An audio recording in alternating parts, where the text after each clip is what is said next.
Salut Julia, salut à tous. Aujourd'hui on est le mercredi 12 mai et c'est l'anniversaire de quelqu'un que j'aime beaucoup. Certains d'entre vous le connaissent j'imagine, d'autres pas du tout. C'est pour ça qu'on va parler ensemble de Tony Hawk, le monument du skate international qui fête aujourd'hui ses 53 ans. Il y a quelques semaines, une vidéo est sortie montrant l'émotion du rider après avoir rentré un 540, un tour et demi sur lui-même en haut d'un halfpipe. Il confie sur Twitter que cette figure sera la dernière de ce style car une chute trop violente pourrait avoir des conséquences dramatiques à son âge, malgré une excellente condition physique. Je cite « Je suis un peu triste, je n'aime pas beaucoup les fins, mais c'était définitivement la dernière fois que je ferais ce trick. Extrêmement heureux de l'avoir fait. » Vers une fin de carrière pour la légende du skate sur module. Mais quel impact a-t-il eu sur cet univers à travers sa carrière ? Nous allons revenir là-dessus en mettant en lumière quelques moments clés.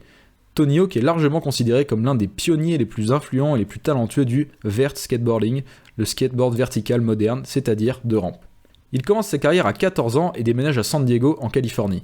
Là-bas, il rencontre énormément de succès lors de compétitions de skate street et en rampe dans les années 80 et 90. En 1999, au X-Games, il réalisera la figure qui va le rendre célèbre. Le 900, 2 tours et demi en l'air. Première fois de l'histoire qu'un rider parvient à réaliser cette figure impressionnante. La foule et le jury restent bouche bée, et cet exploit propulse instantanément au rang de skater le plus populaire du monde. Il inventera en tout une 50aine de figures, chacune d'entre elles le rendant toujours plus populaire. Tony Hawk a su atteindre cette notoriété assez rapidement dans sa carrière donc. En tant qu'amoureux du skate, il a tout mis en œuvre pour démocratiser le mouvement à travers le monde. En 2002, il crée sa propre compétition de skate itinérante, le Boom Boom Hug Jam, format pertinent permettant de faire découvrir la discipline aux habitants de toute la côte ouest des États-Unis. L'événement s'est ensuite étendu à d'autres disciplines, motocross, BMX, etc. Il possède également sa propre marque de vêtements et collabore notamment avec Quicksilver pour plusieurs collections. Il est aussi le créateur de la Tony Hawk Foundation, une organisation à but non lucratif dont la mission est d'aider les communautés modestes à créer des skateparks.